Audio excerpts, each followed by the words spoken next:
Welcome students. Today we shall start subject geography assignment 1 session 1 chapter 2 the atmosphere. The atmosphere is made up of a mixture of gases that form a layer surrounding the earth. So the blanket of air that surrounds the earth is known as the atmosphere.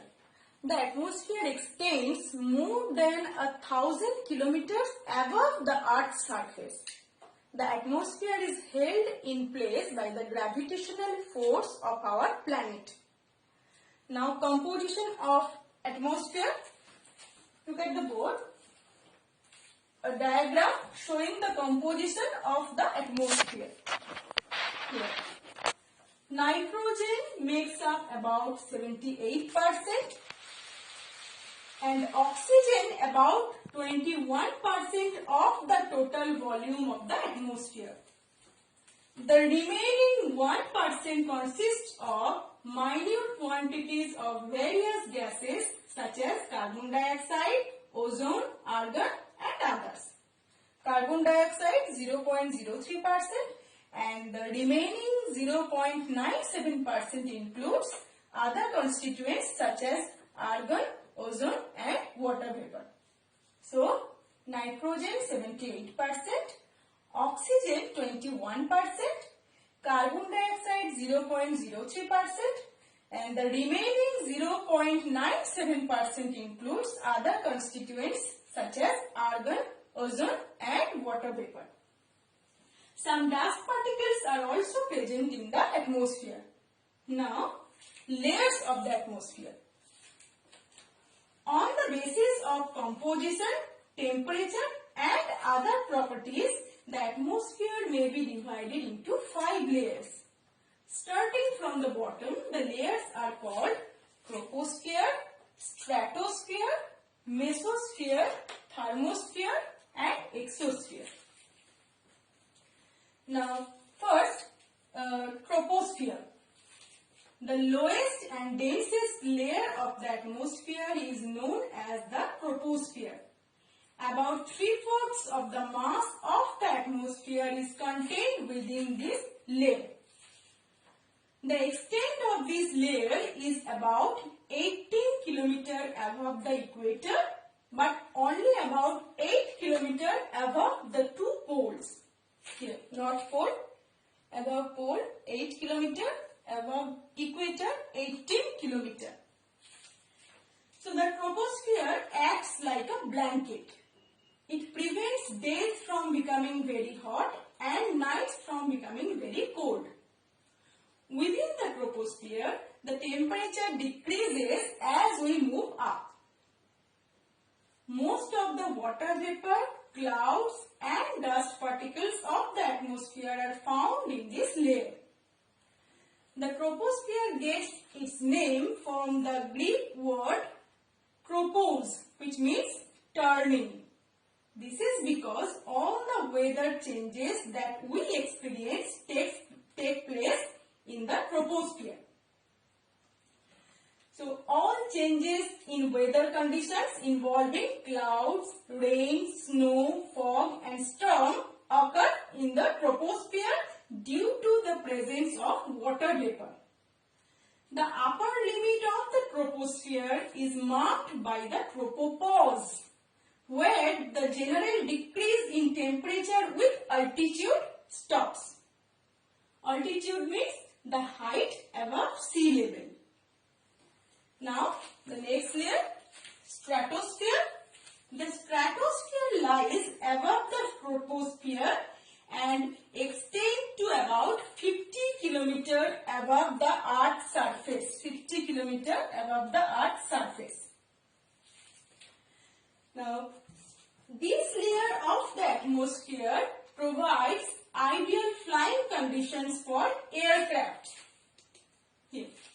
This is because absence of water vapor makes this layer free from weather disturbance. So, see, airliner. Now, ozonosphere.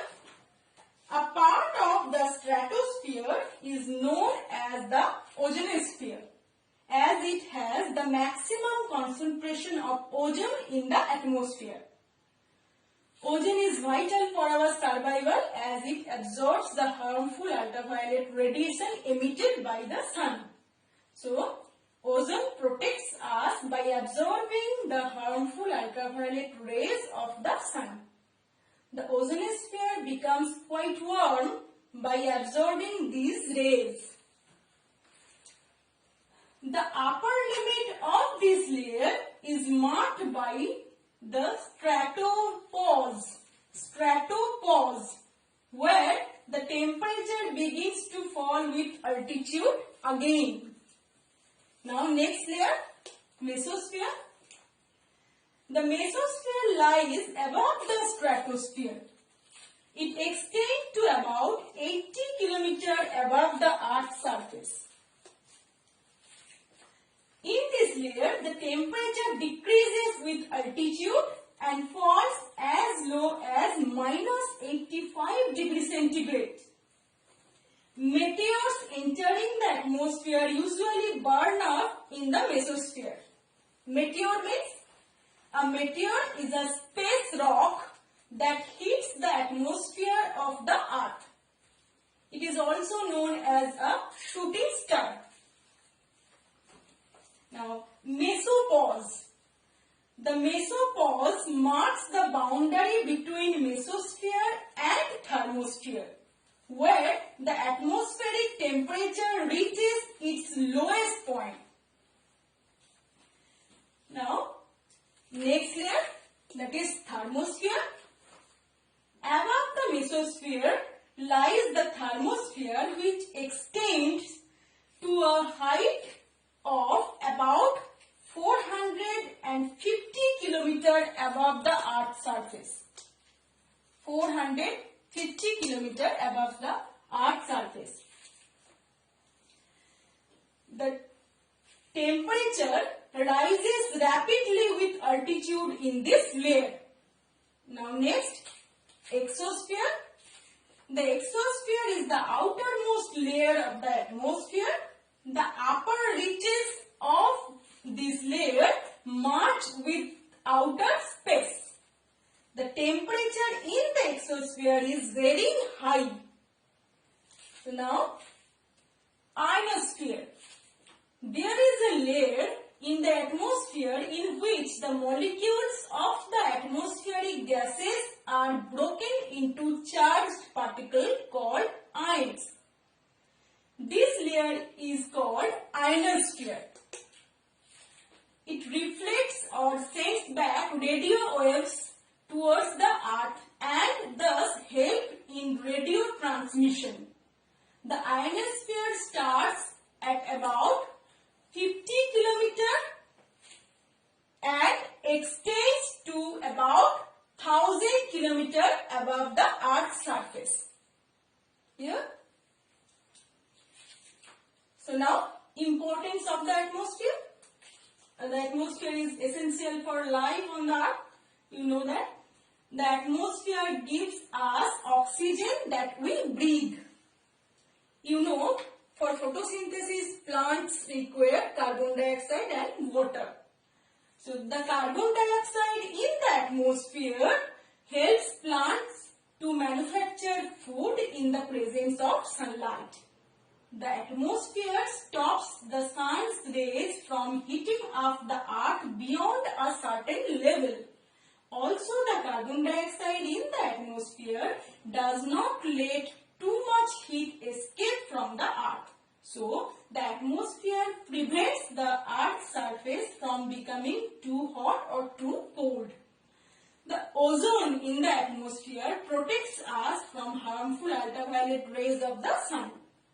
Nitrogen is required in various forms to keep the soil fertile. It helps in the growth of plants, which gives us food. Plants which give us food. Now, the atmosphere gives us rain, snow and wind, which are important elements of weather. The water vapor in the atmosphere causes rainfall and snowfall. The atmosphere prevents most meteors from hitting the Earth's surface. Now you know what is meteor. So next topic, heating of the atmosphere.